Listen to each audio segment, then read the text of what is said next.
sahabat Fresh Juice dimanapun Anda berada. Saya Yofi dan Natasha, sesaat lagi kita akan mendengarkan Fresh Juice. Rabu 19 November 2025 bersama Ibu Ivon dan Bapak Yopi Taroreh dari Jakarta. Selamat mendengarkan.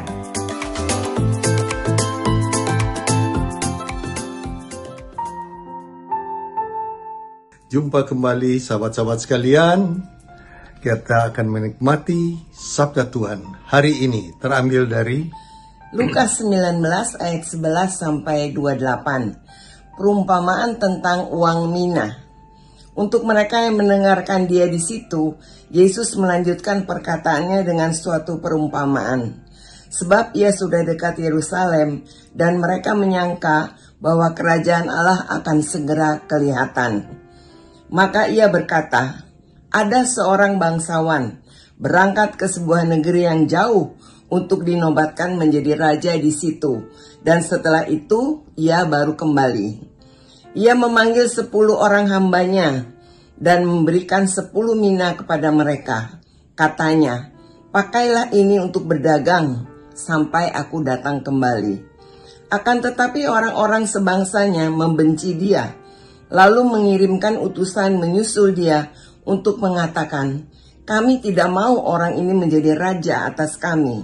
Dan terjadilah ketika ia kembali, setelah ia dinobatkan menjadi raja, ia menyuruh memanggil hamba-hambanya yang telah diberinya uang itu untuk mengetahui berapa hasil dagang mereka masing-masing. Orang yang pertama datang dan berkata, Tuan, mina Tuan yang satu itu telah menghasilkan 10 mina. Katanya kepada orang itu, baik sekali perbuatanmu itu, hai hamba yang baik. Engkau telah setia dalam perkara kecil, karena itu terimalah kekuasaan atas 10 kota.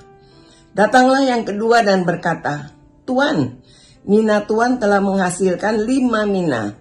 Katanya kepada orang itu, dan engkau kuasailah 5 kota. Dan hamba yang ketiga datang dan berkata, Tuan, inilah mina Tuan. Aku telah menyimpannya dalam sapu tangan, sebab aku takut akan Tuan, karena Tuan adalah manusia yang keras. Tuan mengambil apa yang tidak pernah Tuan taruh, dan Tuan menuai apa yang tidak Tuan tabur. Katanya kepada orang itu, hai hamba yang jahat, aku akan menghakimi engkau menurut perkataanmu sendiri. Engkau sudah tahu bahwa aku adalah orang yang keras, yang mengambil apa yang tidak pernah aku taruh dan menuai apa yang tidak aku tabur. Jika demikian, mengapa uangku itu tidak kau berikan kepada orang yang menjalankan uang? Maka sekembaliku, aku dapat mengambilnya serta dengan bunganya. Lalu katanya kepada orang-orang yang berdiri di situ, ambillah mina yang satu itu daripadanya, dan berikanlah kepada orang yang mempunyai 10 mina itu. Kata mereka kepadanya, Tuan, ia sudah mempunyai 10 mina. Jawabnya, aku berkata kepadamu, setiap orang yang mempunyai, kepadanya akan diberi. Tetapi siapa yang tidak mempunyainya, daripadanya akan diambil juga apa yang ada padanya. Akan tetapi, semua seteruku ini yang tidak suka aku menjadi rajanya, bawalah mereka kemari dan bunuhlah mereka di depan mataku. Demikianlah sabda Tuhan. Terpujilah Kristus. Nah, sahabat-sahabat dan Yesus, sebagai seorang wira swasta, entrepreneur, saya pernah mengalami bagaimana belajar dari orang Korea. Waktu itu saya punya garment untuk jahit jeans. Kemudian sebagian itu menjahit jaket. Untuk itu saya belajar dari orang Korea ini. Karyawan itu ada 3 staf orang Korea, manajer pabrik dan seterusnya. Untuk itu kerja mereka sangat sistematis karena memang Korea terkenal dengan keahliannya dalam garment ya. Garment yang untuk ekspor. Dalam mengaturnya, dia mengatur baris per baris per baris. Jadi dari depan ke belakang itu 52 mesin jahit. 52 orang. Depan ke belakang, baris ke baris, namanya grup ke grup. Ketua grup tentu yang sudah pintar, pengalaman. Saya menilai satu persatu, wah sebelum diterima hebat-hebat ini mereka. Dan saya melihat ya memang ahli yang ketua-ketua grup ini, kepala-kepala grup, hebat. Setelah berjalan beberapa saat, si Korea ini, karena dia manajer kan, dia punya hak juga untuk merubah dan sebagainya. Ini dicabut, diganti yang ini. Saya bilang, aduh, kamu hati-hati. Itu sudah saya lihat dan sekian lama sudah kerja, itu kelihatannya bagus. Dia bilang, kelihatannya. Dan itu setiap hari itu dilihat dengan papan gantungan nomor-nomor hasil kerjanya. Hasil kerjanya. Nomor. Jadi kelihatan, oh, grup 1, grup 2, grup 3, grup 8, grup 9 itu kemudian dilihat hasilnya. Hasilnya grup ini bagus, besok turun jauh, lusa bagus lagi, turun lagi. Demikian. Nah, dari hasil itu ada tabelnya, absennya ada. Dipanggil saya sama Korea, mari Pak, sini Pak. Bapak boleh bilang begitu, tapi saya mau kasih lihat yang kenyataannya, hasil-hasil mereka. Dia kasih lihat, wah naik turun. Ini ada yang kurang pintar, tetapi stabil dia. Kenapa? Karena yang pintar ini masuk tidak seenaknya. Saat dia tidak masuk, saya mesti menggantikan orang sebagai ketua kepala lainnya. Kalau yang ini stabil dia masuk, pintar sekali tidak, tetapi karena stabil dia setia, ya, dia taat mengikuti aturan-aturan yang kita tunjukkan, dia sangat telaten mengikuti petunjuk-petunjuk kita. Itu hasilnya, lihat itu. Kelihatannya tidak terlalu pintar kan? Ya, tetapi hasilnya kita lihat sangat bagus. Nah, demikian kita juga sebagai pengusaha dimanapun berada selalu mau lihat hasil. Ya, anak saya punya usaha juga, saya dukung dia. Melalui itu dia selalu berkata, kami ini mau melihat hasil kerjamu, bukan kepintaran, bukan ijazahmu. Ijazah apalagi di zaman COVID ini, nggak tahu ijazah dari mana itu tuh. Pokoknya bukan dari ijazahmu, tapi hasil kerjamu. Hasil kerjamu. Termasuk masuk tidak masuk, terlambat tidak terlambat, begitu. Tapi kalau yang stabil itu bisa mengikuti petunjuk-petunjuk atasan, tentu akan baik. Yesus juga demikian. Dalam bacaan tadi, perumpamaan Yesus tentang Mina, yang dilihat adalah hasil kita sebagai pengikut-pengikut Yesus. Kan dikatakan kalau Roh Kudus sudah turun atas kita dibaptis dalam nama Bapa, Putra, dan Roh Kudus, Allah Tritunggal. Kita punya Roh Kudus. Nah, Roh Kudus menuntun kita. Kalau Roh Kudus turun ke atas kamu akan menjadi saksiku, baik di Yerusalem, Yudea, Samaria, dan seluruh ujung bumi. Untuk itu, hubungannya dari perumpamaan tadi dan kehidupan kita semua sehari-hari itu sangat-sangat bagus kita teliti dari permintaan Tuhan Yesus. Dia mau melihat hasil kita sebagai orang Katolik yang sudah dibaptis, sebagai orang Katolik yang harus menjadi saksi. Kita misalnya sebagai karyawan, bagaimana karyawan yang bekerja menurut aturan, karyawan yang jujur, karyawan yang memperlihatkan karakter Yesus.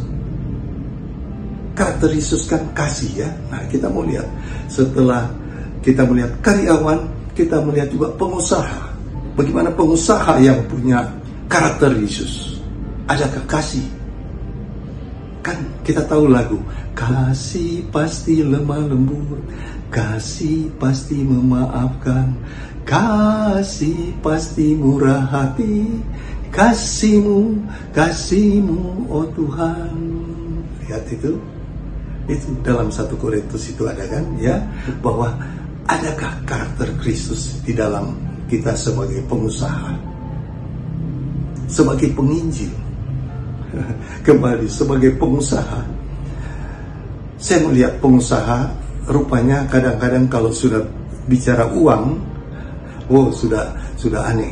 Karena akar segala kejahatan adalah cinta uang. Sehingga banyak pengusaha, mau dia Kristen, mau dia agama lain, mau dia Katolik, hati-hati. Ada yang pengusaha yang walaupun sesama Katolik saling menjelekkan.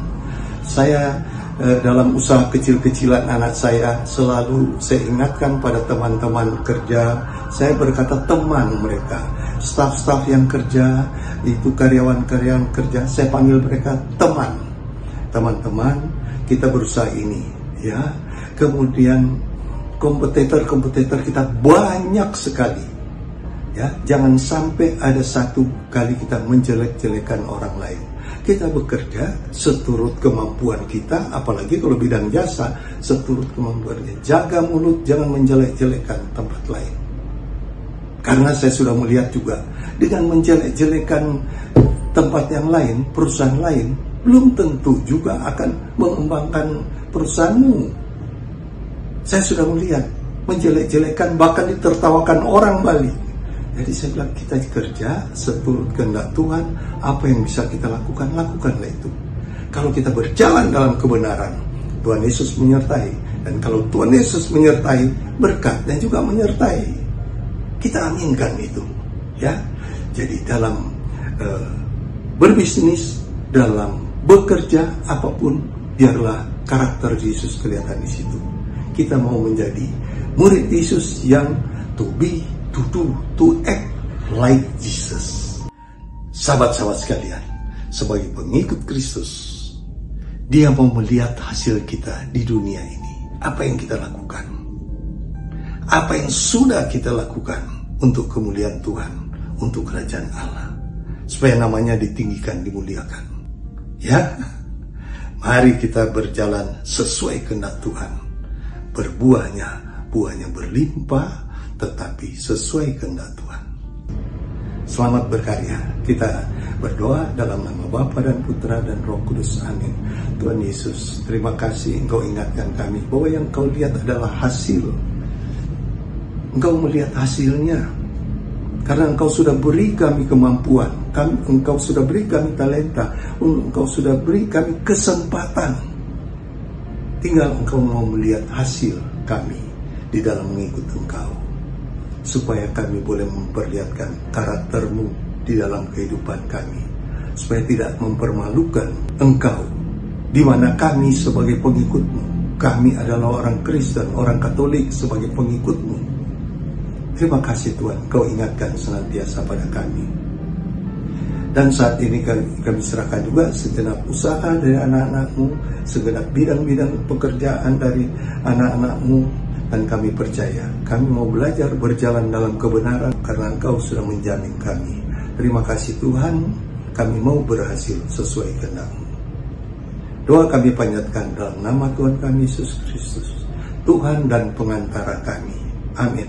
Dalam nama Bapa dan Putra dan Roh Kudus. Amin. Selamat berkarya, Tuhan Yesus berkati kita. Amin.